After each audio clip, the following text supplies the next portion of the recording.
আসসালামু আলাইকুম রহমতুল্লাহ। আমার প্রিয় বন্ধু, দর্শক এবং আমার শুভাকাঙ্ক্ষী যারা আছেন, আজকে আমি পবিত্র নগর মদিনা মনোয়ারা থেকে বদরের উদ্দেশ্যে যাত্রা শুরু করছি। পবিত্র মদিনা থেকে বদরের দূরত্ব 160 কিলোমিটার, অর্থাৎ বিভিন্ন জায়গায় ঘুরে মদিনা পর্যন্ত ফিরে আসা প্রায় 350 কিলোমিটার। এই সফরের মধ্যে ইসলামের ইতিহাসের সাথে সম্পৃক্ত যা যা কিছু আছে সব কিছু আজকে আপনাদেরকে দেখাবার চেষ্টা করব এবং ইতিহাসের সাথে আপনাদেরকে পরিচয় করিয়ে দেওয়ার চেষ্টা করব ইনশাআল্লাহ। नबी करीम सल्लल्लाहु अलैहि वसल्लम पर दरूद भेजते हैं। ऐ ईमान वालों, तुम भी नबी करीम सल्लल्लाहु अलैहि वसल्लम पर दरूद और सलाम भेजा करो। ये अल्लाह ने हमें हुक्म दिया है। अल्लाह के हुक्म की तामील करनी है, अल्लाह के हुक्म को बजा लाना है। हुजूर की बात आई है, हुजूर पर दरूद और सलाम का नजराना भेजना है। और जब बात हो हुजूर की, तो आज के रसूल खामोश हो जाए, ये हो नहीं सकता है। একটু দূরে করলেই দেখতে পাবেন গ্রামীণ জনপদ। এখানকার গ্রামগুলি কেমন হয়, যেগুলিকে বলে বধু অঞ্চল। বধু অঞ্চল বলতে যেটাকে বোঝায় গ্রাম্য অঞ্চল, গ্রামীণ এলাকা। এখানকার মানুষরা অনেকটা সহজ সরল হয়। এরা আসলে এরকম এলাকাতেই বসবাস করতে অভ্যস্ত। তারা শহরে থাকতে চায় না, যেতে চায় না, কারণ তারা সরাসরি মাটির সাথে সম্পৃক্ত, গৃহস্থালী কাজের সাথে সম্পৃক্ত। উট পালন, দুম্বা পালন, ছাগল পালন, মহিষ গরু পালন, এসব কাজে নিয়ে থাকি সবসময়। প্রিয় দর্শক, আমরা হাইওয়ে রোড ধরে আমরা বদরের প্রান্তরে ছুটে যাচ্ছি। দেখতে পাচ্ছেন চতুর্দিকে শুধু পাহাড় আর পাহাড়। প্রায় 350 কিলোমিটারের এই সফর, যাওয়া এবং ফিরে আসা। আমার হৃদয়েতে কাবা, নয়নে মদিনা। আমার হৃদয়েতে কাবা, নয়নে মদিনা।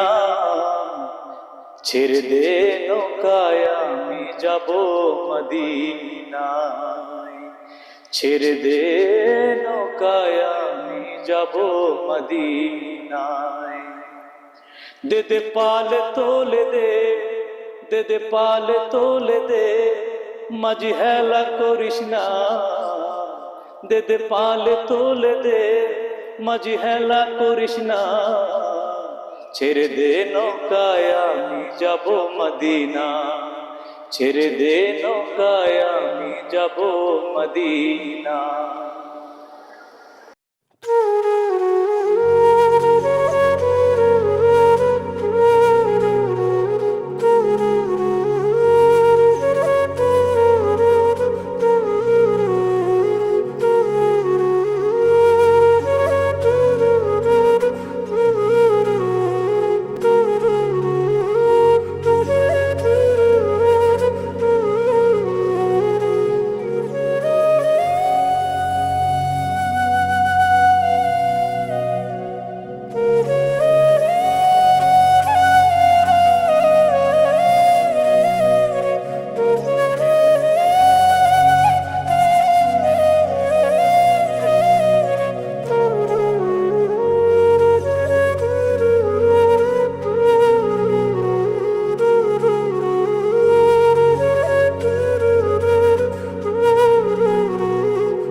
প্রিয় দর্শক শ্রোতা, ইতিহাস থেকে জানা যায় আমাদের প্রিয় নবী হজরত মুহাম্মদ সাল্লাল্লাহু আলাইহি ওয়াসাল্লাম মদিনা থেকে মক্কা যাওয়ার পথে এই স্থানে এলে পানির জন্য, পানির পিপাসার প্রয়োজন হলে রাসূল পাক সাল্লাল্লাহু আলাইহি সাল্লাম এই কূপের পানি পান করতে গিয়ে বুঝতে পারেন যে এই কূপের পানি লবণাক্ত। তো সেই সময় আমাদের প্রিয় নবী রাসূলুল্লাহ পাক সাল্লাল্লাহু আলাইহি সাল্লাম এর সাথে সাহাবাগণ ছিলেন। রাসূল পাক সাল্লাল্লাহু আলাইহি সাল্লামের পবিত্র থুতু মোবারক সে পানিতে নিক্ষেপ করার সাথে সাথে পানি সমিষ্ট হয়ে যায়, যার ফলে এই কূপের নাম হয়ে যায় বীর-এ শেফা। বীর শব্দের অর্থ হলো কূপ, আর শিফা শব্দের অর্থ হলো আরোগ্য লাভ করা। সেই থেকে এই আবহমান কাল ধরে, অর্থাৎ প্রায় 1500 বৎসর যাবৎ এই পানি এখানে অনবরত আসছে এবং সুমিষ্ট পানি বিভিন্ন সময়ে এখানে যারা দর্শনার্থীরা আসে আরোগ্য লাভের উদ্দেশ্যে এই বীর-এ শিফার পানি পান করে থাকেন। সম্মানিত দর্শক, আমি আপনাদেরকে দেখাবার চেষ্টা করছি এই বদর প্রান্তে মসজিদে বারিশ যে মসজিদ আছে সামনের অংশটুকু।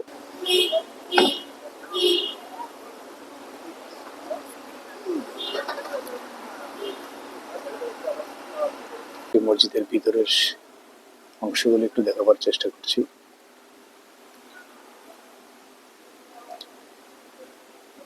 এই বদর প্রান্তে সেই মসজিদে 2 রাকাত নফল নামাজ আদায় করতে হয়। উপরে মহিলাদের নামাজের সুব্যবস্থা করা আছে, নিচেও আছে।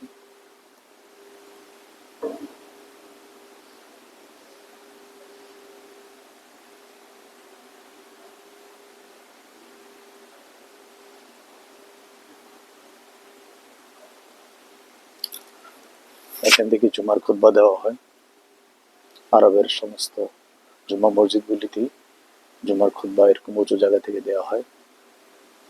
এটা হলো মেহরাব।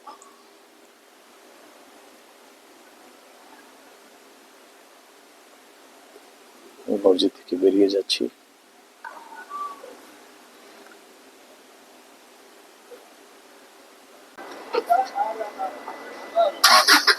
মসজিদের সামনে বিভিন্ন ব্যবসায়ীরা বিভিন্ন রকমের পরসা নিয়ে বসেছেন। কেউ খেজুর বিক্রি করছেন, কেউ ফ্রুটস বিক্রি করছেন, কেউ আতর, কেউ তজবি, কেউ মেসওয়াক। বদর শহর সত্যি খুব সুন্দর একটি সাজানো গোছানো শহর।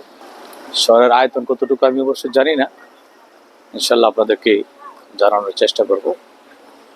আমি বদর প্রান্তের দিকে ক্রমশ এগিয়ে যাচ্ছি, আপনাদেরকে সেই ঐতিহাসিক স্থানে নিয়ে যাচ্ছি। প্রিয় দর্শক, আমি চলে এসেছি এই সেই ঐতিহাসিক বদর প্রান্ত। জায়গাটা একটু নিচু, আমি একটু উপরে দাঁড়িয়ে আছি। যদিও বদর প্রান্তে যখন যুদ্ধ সংগঠিত হয়েছিল তখনকার সেই যে পরিবেশ বা তখনকার যে এই ভৌগোলিক অবস্থান যা ছিল এখন সেটা অবশ্য নেই, অনেকটাই পরিবর্তন হয়ে গেছে। চতুর্পাশে ইমারত সৃষ্টি হয়েছে, অনেকে এখানে ঘরবাড়ি নির্মাণ করেছে। সামান্য কিছু অংশ এখনো বাকি আছে কালার আবর্তে, সেটা হয়তো কোন এক সময় হারিয়ে যাবে। কিন্তু এই বদর যুদ্ধের যে তাৎপর্য মুসলমানদের জন্য, ইসলামের জন্য কতটুকু গুরুত্বপূর্ণ, কত তাৎপর্যপূর্ণ, সেটা আমরা মাঝে মাঝে ভুলে যাই। আমাদের বোধোদয় আসলে অনেকটাই খুবই দুর্বল। কিন্তু এই বদর প্রান্তের যুদ্ধের ইতিহাস যদি আমরা সবসময় আমাদের হৃদয়ে লালন করি, ধারণ করি, তাহলে এটা অনেক বড় ইমানের পরিচয়। আমি আপনাদেরকে নিয়ে যাচ্ছি। আসলে এর আগে তার আয়তন কেমন ছিল আমার জানা নেই। আমাদের যিনি গাইড আছেন তিনি আমাদেরকে ধারণা দিয়েছেন অনেকটা জায়গা এখানে মানুষ বাড়িঘর করে দখল করে ফেলেছে, যেটুকু জায়গা বেঁচে আছে এই প্রান্তর এই আপনাদেরকে দেখাচ্ছি। আমি ঠিক বদর প্রান্তের ঠিক মাঝামাঝি স্থানে দাঁড়িয়ে আছি এখন। আপনারা দেখতে পাচ্ছেন আশেপাশে অনেক বাড়িঘর নির্মাণ হয়েছে, যেটুকু বেঁচে আছে, যেটুকু সংরক্ষণ করা দরকার ছিল আসলে অনেক আগে থেকেই। জানি না কেন সেটা এভাবে হারিয়ে যাচ্ছে সেই বদর প্রান্তর। এখানে হয়তো আরো অনেক ইমারত ছিল, এই ধ্বংসযজ্ঞগুলি দেখতে পাচ্ছেন এগুলো হয়তো গড়িয়ে দেওয়া হয়েছে, অথবা পানির কূপ ছিল। আমি একটু জায়গাটাতে দাঁড়িয়ে আপনাদেরকে চতুর্পাশ দেখাবার চেষ্টা করছি। আসলে বদরের ইতিহাস, বদর যুদ্ধের ইতিহাস সচেতন মুসলমান নরনারী আমরা সকলে কম বেশি জানি। 624 খ্রিস্টাব্দের 17ই মার্চ হিজরির দ্বিতীয় বর্ষের 17ই রমজানে 313 জন সাহাবেকে সঙ্গে নিয়ে মহানবী সাল্লাল্লাহু আলাইহি সাল্লাম মদিনা শরীফের দক্ষিণ পশ্চিম কোণে বদর নামক স্থানে কাফিরদের সঙ্গে এক রক্তক্ষয়ী যুদ্ধে মিলিত হয়েছিলেন। এই যুদ্ধের তাৎপর্য অনেক গুরুত্বপূর্ণ। এই যুদ্ধকে বদর যুদ্ধ নামে অভিহিত করা হয়। ইসলাম ও মুসলিমদের ইতিহাস অনেক গুরুত্বপূর্ণ ও তাৎপর্যপূর্ণ ঘটনা বুকে ধারণ করে আছে এই রমজান মাস, অর্থাৎ এই রমজান মাসের এই বদর যুদ্ধ। এই রমজান মাস আসলেই আমরা সে বদর যুদ্ধের কথা মনে করি, আমরা বদর যুদ্ধের কথা স্মরণ করি। তারপর বদর যুদ্ধের তাৎপর্য, তার গুরুত্ব আমরা অনেকটাই ভুলতে বসি। কিন্তু আজকের এই ইসলাম, আজকের এই মুসলমানদের এই সূর্য বিজয় সৌন্দর্য এভাবে সৃষ্টি হয়নি। এখানে দেখেন এক পর্যটক ভাই বদর প্রান্ত থেকে মাটি সংগ্রহ করে নিচ্ছে। আসলে একটা আবেগ। দূরে পাহাড় দেখা যাচ্ছে। ইসলাম ও মুসলিমদের ইতিহাসে অনেক গুরুত্বপূর্ণ এই বদর প্রান্তের এই যুদ্ধ। এর জ্বলন্ত দৃষ্টান্ত ঐতিহাসিক বদর যুদ্ধ। মদিনা রোদুরে বদর নামক স্থানে রমজান মাসে সংঘটিত হয়েছিল ঈমান ও কুফরের মধ্যে প্রথম যুদ্ধ। আমি আবারও বলছি, ঈমান ও কুফরের মধ্যে প্রথম যুদ্ধ। 624 খ্রিস্টাব্দে তথা দ্বিতীয় হিজরির 17 রমজান এ প্রান্তে সংঘটিত হয়েছিল মুসলিম ও কাফিরদের মধ্যকার ঐতিহাসিক যুদ্ধ। কাফিরদের সৈন্য সংখ্যা ছিল 1000, 700টি উট, ঘোড়া ছিল 300টি, অস্ত্র ছিল 600টি। কাফিরদের 70 জনের মৃত্যু হয়েছিল, 70 জন কাফির বন্দী হয়েছিল। পক্ষান্তরে মুসলমানদের সংখ্যা ছিল মাত্র 13 জন থেকে 313 থেকে 314 জন, ইতিহাস থেকে জানা যায়। আমার প্রিয় নবী রাসূলুল্লাহ পাক সাল্লাল্লাহু আলাইহি সাল্লাম সৈন্যবহরে ছিল মাত্র 70টি উট, 2টি ঘোড়া, 8টি তলোয়ার। যে তলোয়ারগুলি ছিল সেগুলি অনেকটা ভাঙা ছিল, জরাজীর্ণ ছিল, জঙ্গে ধরা ছিল, অনেকটির হাতল ছিল না, ধরার মতো কিছুই ছিল না। আমি আরো একটু দূরে এগিয়ে যাচ্ছি। 14 জন সাহাবী শহীদ হয়েছিলেন। এই যুদ্ধে মাত্র 313 জনের প্রায় নিরস্ত্র মুসলমানদের মোকাবেলায় শোচনীয় পরাজয় বরণ করতে বাধ্য হয় কাফির বাহিনীর সহস্রাধিক সশস্ত্র সৈন্য। মহান আল্লাহ তাআলার পক্ষ থেকে সরাসরি 3 থেকে 5,000 ফেরেশতা দিয়ে মুসলমানদেরকে এই যুদ্ধে মহান আল্লাহ পাক কুদরতি সাহায্য করেছিল। এই যুদ্ধের মধ্য দিয়ে পৃথিবীর ইতিহাসে মহাবিপ্লব সাধিত হয়েছে। তাই এই পবিত্র কোরআনে এই যুদ্ধকে ইয়ামুল ফুরকান বলে আখ্যায়িত করা হয়েছে। বদর যুদ্ধে আবু জাহেল, উতবা, সাইবা সহ মোট 70 জন কাফির নিহত হয়েছে। আরো 70 জন কাফির মুজাহিদদের হাতে বন্দী। অন্যদিকে 14 জন মুসলিম মুজাহিদ বীর বিক্রমে লড়াই করে শাহাদাতের গৌরব অর্জন করে। আমরা ভুলে গেছি সেই ইতিহাস, ভুলতে বসেছি সেই ইতিহাস। কাফিরদের সঙ্গে কাফির বন্দীদের সঙ্গে রাসূল সাল্লাল্লাহু আলাইহি সাল্লাম ক্ষমাসুলভ আচরণ দেখে মুগ্ধ হয়ে পরবর্তী সময়ে অনেকেই ইসলাম ধর্ম গ্রহণ করেছেন। এছাড়াও আরো বহু ঘটনা, সেগুলো রমজান মাসের বৈপ্লবিক দিক স্পষ্ট তোলে। যেমন 8ম হিজরির 20 বা 21 রমজান জুম্মাবার রাসূল সাল্লাল্লাহু আলাইহি সাল্লাম সাহাবায়ে কেরামদেরকে নিয়ে মক্কা বিজয় করেন। 8ম হিজরির 25 রমজান মহানবী সাল্লাল্লাহু আলাইহি সাল্লাম খালেদ ইবনে ওয়ালিদ রাদিয়াল্লাহু তাআলা নেতৃত্বে একদল সৈন্যবাহিনী প্রেরণ করেন নাখলা নামক জায়গায় একটি বৃত্তাকার মূর্তি অপসারণের জন্য। কাফিররা এর পূজা করত, যার নাম ছিল উজ্জা। হযরত খালেদ বিন ইবনে রাসূল সাল্লাল্লাহু আলাইহি সাল্লাম নিজ হাতে এই মূর্তি অপসারণ করেন। এরপর তিনি বলেন, আর কখনো এখানে উজ্জার উপাসনা হবে না। হে ঈমানদার মুসলমানগণ, আমরা ভুলে যাই সে বদর যুদ্ধের, সে রক্তক্ষয়ী যুদ্ধের ঐতিহাসিক বিপ্লবের কথা, অর্জনের কথা। আমি ক্ষুদ্র একজন মানুষ, যেটুকু জানি ইতিহাস এই বদর যুদ্ধের আপনাদেরকে সংক্ষিপ্তভাবে জানাবার চেষ্টা করেছি। সম্মানিত মুসলমান ভাই ও বোনেরা, আপনাদেরকে দেখাচ্ছি এই পবিত্র কবরস্থানে বদর যুদ্ধের 13 জন সাহাবী যারা শহীদ হয়েছিলেন, এখানে তারা শান্তির ঘুম ঘুমিয়ে আছেন, চিরনিদ্রায় শায়িত আছেন। মহান আল্লাহ পাক যেন এই 13 জন শহীদানকে, বদর যুদ্ধের এই 13 জন শহীদানকে যেন মহান আল্লাহ পাক জান্নাতের সর্বোচ্চ মাকাম দান করেন। আল্লাহুম্মা আমিন, আল্লাহুম্মা আমিন, আল্লাহুম্মা আমিন। প্রিয় বন্ধুগণ, একটা জিনিস লক্ষ্য করুন, সমস্ত সৌদি আরবের পাহাড়গুলির রং একরকম, কালো কালো বর্ণের, বিভিন্ন রঙের। শুধু এই একটি পাহাড় একটু ভিন্ন রকম। তার কারণ কি জানেন? এটাকে বলে রেদ পাহাড়। অর্থাৎ এইখানেই মহান আল্লাহ পাক বদরের যুদ্ধের সময় ফেরেশতা নাজিল করেছিলেন। সেই থেকে এই পাহাড়টা অনেকটা স্বর্ণের মতো। আমাদের দেশে যেরকম বালু পাওয়া যায় মরুপ্রান্তে মরুভূমিতে দেখতে পাচ্ছেন, ঠিক সেরকমই এই পাহাড়ে মহান আল্লাহ পাক ফেরেশতা নাজিল করেছিলেন, ফেরেশতা পাঠিয়েছিলেন। স্পর্শ করা একটি সুন্নতে আমলের অংশ। সবাই এখানে ছবি ভিডিও বানাচ্ছে। বদরের যুদ্ধের ঠিক আগ মুহূর্তে মহান আল্লাহ পাকের নিকট প্রিয় নবী রাসূল পাক সাল্লাল্লাহু আলাইহি সাল্লাম দোয়া করলেন, হে আল্লাহ, যদি আজকে আপনি যুদ্ধে আমাদেরকে কুদরতি সাহায্য না করেন, যদি আজকের এই যুদ্ধে আমরা হেরে যাই, তাহলে কিয়ামত পর্যন্ত আল্লাহ আপনার নাম নেওয়ার মতো কেউ থাকবে না। মহান আল্লাহ পাক প্রিয় নবী রাসূল পাক সাল্লাল্লাহু আলাইহি সাল্লামের এই দোয়াকে কবুল করলেন। তারপর ঠিক এই পাহাড়ে আপনারা দেখতে পাচ্ছেন পিছনে, ঠিক এই পাহাড়েই ফেরেশতাদেরকে নাজিল করেছিলেন। সৌদি আরবের সমস্ত পাহাড়গুলির রং একরকম, শুধু এই পাহাড়টার দিকে তাকালে বুঝতে পারবেন এই পাহাড় শতাব্দীর পর শতাব্দী ধরে একই রকম অবস্থায় আছে। এটাকে বলে রেড পাহাড়। তো দর্শক, আপনাদেরকে দেখাবার চেষ্টা করেছি। ধন্যবাদ সকলকে। আপনাদেরকে দেখাবার চেষ্টা করছি। এই যে দেখতে পাচ্ছেন, এটা বন্ধ এখন, সেটা এখানকার স্থানীয় প্রশাসন বন্ধ করে দিয়েছে। এটা একটি কূপ। এখানে মতান্তরে 700-7,000 আম্বিয়া কেরামগণ এখানকার পানি পান করেছেন।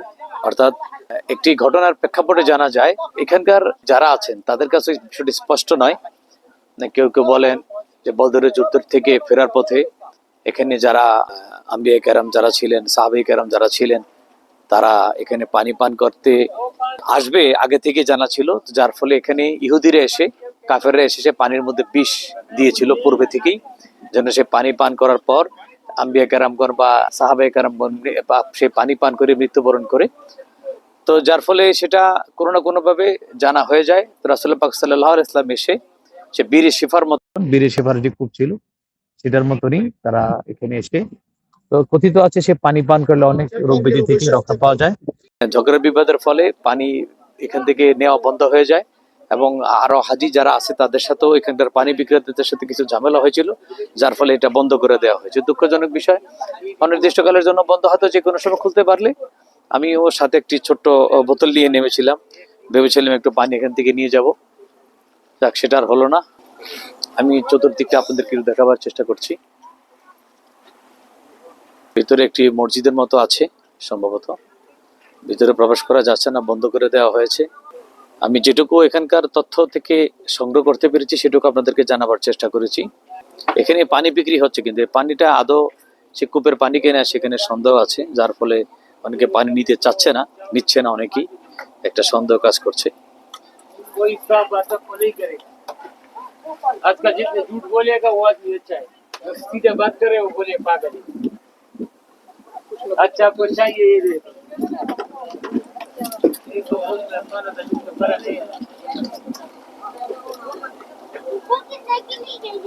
ধন্যবাদ সকলকে। এই সংক্ষিপ্ত ভিডিও থেকে আপাতত বিদায় নিচ্ছি। আবারও দেখা হবে অন্য কোনো স্থানে। প্রিয় দর্শক, আপনাদেরকে দেখাবার চেষ্টা করছি প্রাচীন রাস্তার একটি ধ্বংসাবশেষ। দেখুন, এখানে একটি পুলের মতো বানানো আছে। কত শত বছর আগের এই রাস্তা, অবশ্য ধারণা করা মুশকিল। এখান থেকে একটি রাস্তা ছিল, যদি এটা এখন আর অস্তিত্ব নেই। পুলের মধ্যে বানানো, অর্থাৎ এখান দিয়ে গাড়ি চলাচল করতে কোন এক সময়। এই দেখুন, এটা রাস্তার মতো ছিল। এই যে উঁচু জায়গাটা দেখতে পাচ্ছেন, আমি আবারও বলছি, এই জায়গাটা নিয়ে বিতর্ক আছে। অর্থাৎ কারো কারো কথা ধারণা এটা 70 জন কাফের এখানে দাফন করা হয়েছে। হ্যাঁ, কেউ বলে এখানে আবু জাহেলের কবর। বিতর্ক, আসলে এত পুরনো ইতিহাস, সেটা সঠিক তথ্য উপাত্ত জানা খুবই মুশকিল, যার ফলে জানানো খুবই কষ্ট হচ্ছে। চলে যাচ্ছি আমি আমার ট্রান্সপোর্টের দিকে। কিছুক্ষণের মধ্যেই পবিত্র নগর মদিনার উদ্দেশ্যে রওনা দেব। আল্লাহ তুমি দয়ার সাগর, রহমানুর রহিম, তোমার দয়ায় পূর্ণ আমার সারা নিশিদিন, তোমার দয়ায় পূর্ণ আমার সারা নিশিদিন। আল্লাহ তুমি দয়ার সাগর, রহমানুর রহিম। প্রিয় দর্শক, সকাল 7:30 পবিত্র বদর প্রান্তরের উদ্দেশ্যে রওনা দিয়েছিলাম। বদর প্রান্তে যাওয়ার সময় ইসলামের ইতিহাসের সাথে যে সকল কিছু যুক্ত, যা জেনেছি এবং জানতে পেরেছি, সকল কিছু আপনাদেরকে দেখাবার চেষ্টা করেছি। আলহামদুলিল্লাহ, এইমাত্র পবিত্র মদিনা মনোয়ারা এসে পৌঁছালাম। সকলের কাছে দোয়া চাচ্ছি, আপনারাও সকলে ভালো থাকবেন, সুস্থ থাকবেন। আবারও ইনশাল্লাহ দেখা হবে নতুন কোনো ইতিহাস নিয়ে, নতুন কোনো বিষয় নিয়ে। ভালো থাকুন, সুস্থ থাকুন। আসসালামু আলাইকুম ওয়া রাহমাতুল্লাহি ওয়া বারাকাতুহু।